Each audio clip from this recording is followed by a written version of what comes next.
Cette vidéo est un extrait d'une masterclass de plus de 20 heures où je montre comment vendre un ticket pour avoir un business en ligne rentable. Dans cette vidéo, j'explique à quel point il est dangereux de se référer au case study lorsque tu es le client et à quel point il est bien d'avoir des case study lorsque tu es la personne qui souhaite vendre un produit ou un service. Bon visionnage. Quand vous voyez des gens qui réussissent, posez-vous la question de savoir si vous avez le même profil que ces personnes. Est-ce que l'entrepreneur qui vous montre du coup une vidéo case study avec une personne sur sa chaîne YouTube, ça veut forcément dire qu'il pourra vous aider, vous, en fonction de votre profil d'entrepreneur, de vous aider. Moi, les case studies, j'ai un gros problème avec les case studies parce que j'estime que plus l'entrepreneur est en train de capitaliser sur des case studies, et plus en fait il a juste envie de te faire passer à la caisse, et derrière je suis pas très sûr que il ait vraiment les compétences nécessaires pour véritablement t'aider, tu vois. Il y a des entrepreneurs qui s'empêchent très rapidement de demander à leurs clients d'avoir des case studies. Ok, ils ont peut-être une méthode qui fonctionne, mais tu sais, dans ce business de formation, ce business de coaching, ce business de programme d'accompagnement, souvent c'est très subjectif lorsqu'on essaie d'accompagner des personnes. Souvent, lorsque tu as résolu le problème d'un client, c'est pas exactement de la même manière que tu essaieras de résoudre le problème de l'autre personne. Et c'est pour ça que les meilleurs, souvent, pour la plupart du temps, les case studies ne sont jamais une stratégie qu'ils mettent en avant lorsqu'ils créent leur contenu. Les case studies, souvent, c'est des trucs qu'ils vont juste mettre en avant sur leur chaîne, leur story Instagram, ou bien sur des posts vite fait sur Twitter. Parce que pour moi, j'estime que Instagram et Twitter sont des sortes de plateformes secondaires à notre système d'acquisition, et que le système primaire est YouTube, parce que j'ai fait la promotion de YouTube durant 2 heures, vous le savez, vous êtes toujours là avec moi, et j'estime que YouTube est la plateforme sur laquelle vous devez être à tout prix présent, si vous voulez être un entrepreneur qui est un jour libre. Et que derrière, si le travail a bien été fait sur YouTube, ou bien si vous êtes connu grâce à la télévision, naturellement les personnes vont chercher de la proximité sur vos plateformes secondaires qui sont Instagram, LinkedIn et Twitter.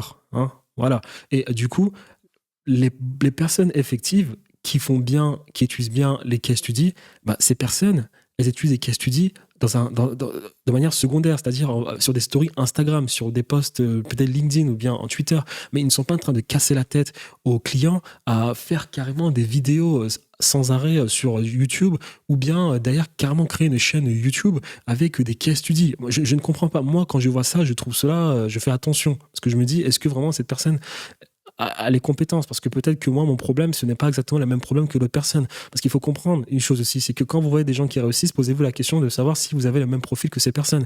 Est-ce que l'entrepreneur qui vous montre du coup une vidéo case study avec une personne sur sa chaîne YouTube, ça veut forcément dire qu'il pourra vous aider, vous, en fonction de votre profil d'entrepreneur, de vous aider. C'est pour ça que j'aime beaucoup Alex Hormozi. Alex Hormozi, alors oui, il a fait fortune en aidant les salles de gym. On sait parfaitement, il y a plein de vidéos de lui avec les propriétaires de salles de gym sur sa chaîne YouTube, Facebook à l'époque, parce que quand il faisait ça, c'était Facebook que les gens utilisaient plus, on sait pertinemment. Mais sur sa chaîne YouTube, Hormozi, il n'a pas de case study. Sur sa chaîne YouTube, il ramène pas des gens... et derrière pour montrer qu'il a aidé des personnes. Alex Hormozi, depuis 2 ans qu'il crée du contenu, il partage de la valeur, il partage de la valeur, il partage de la valeur. Avec cette valeur, tu peux être sûr que peu importe ton profil d'entrepreneur qui toi cherche des solutions et qui du coup devient client de Hormozi, tu peux être sûr qu'il va t'aider. Contrairement à certains entrepreneurs qui, eux, derrière, ils ont un business, ils ont une méthode, et ensuite derrière 90% du contenu qu'ils créent, c'est des case studies. Ok, d'accord. Non, c'est bien, c'est important d'avoir des case studies, je n'en disconviens pas, mais souvent il faut faire attention à ce business du case study. Je le répète, quand vous regardez souvent les parcours des personnes qui ont réussi, posez-vous la question toujours de savoir si vous avez le même profil que cette personne. Est-ce que vous avez du coup des caractéristiques qui ont permis à cette personne de réussir? Faites très attention aux case studies. J'ai pas dit qu'il faut pas en avoir, juste faites très attention, d'accord? Moi, j'ai envie de poster le maximum de vidéos possibles sur ma chaîne YouTube pour vous montrer que je peux vous aider, peu importe votre problème. Je passe mon temps à me former sans arrêt pour avoir du coup les bons réflexes en fonction de la personne qui est en face de moi. D'accord? Ça fait 9 ans, 10 mois que je travaille avec les mecs du photovoltaïque. J'ai beaucoup appris, je continue d'apprendre. J'essaie de le partager un maximum sur ma chaîne YouTube. Je suis à près de 20 heures de contenu. C'est possible de vous montrer que j'en apprends sans arrêt et que je n'ai pas forcément besoin de case study pour vous montrer que ça fonctionne. Je fais 6 chiffres par mois, donc je pense en savoir un minimum. Les case studies sont importants. Mes clients dans le photovoltaïque me demandaient des case studies et je l'ai écrit dans mon texte. Les case studies, moi, elles sont en masqué dans ma chaîne YouTube. Je leur montre si nécessaire, lors d'un appel de vente avec mes commerciaux, mes closers. Mais pour ce qui est des case studies, en tout cas, à vous de voir, ça fonctionne toujours. Les case studies, c'est toujours un plus. Il n'y a aucun désavantage. bien évidemment avoir des case studies, bien évidemment, mais je dis juste que faites attention aux entrepreneurs qui en font un peu trop avec vos case studies. Mais sinon, il n'y a aucun avantage pour l'entrepreneur, pas pour vous, pour l'entrepreneur. Il n'y a aucun désavantage pour l'entrepreneur d'avoir des case studies. Ça lui permettra toujours d'avoir des ventes.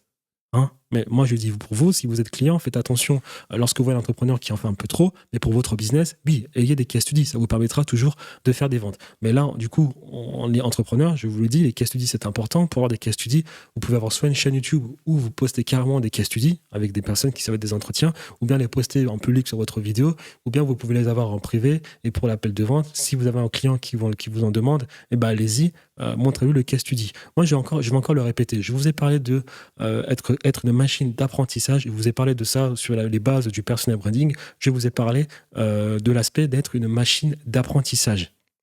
On est d'accord.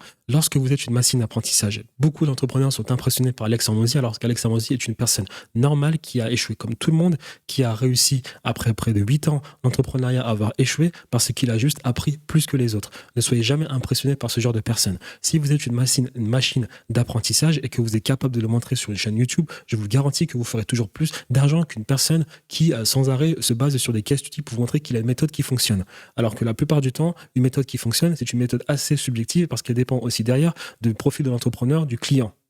Je pars un peu trop loin. En tout cas, les case studies sont de bons mécanismes de vente.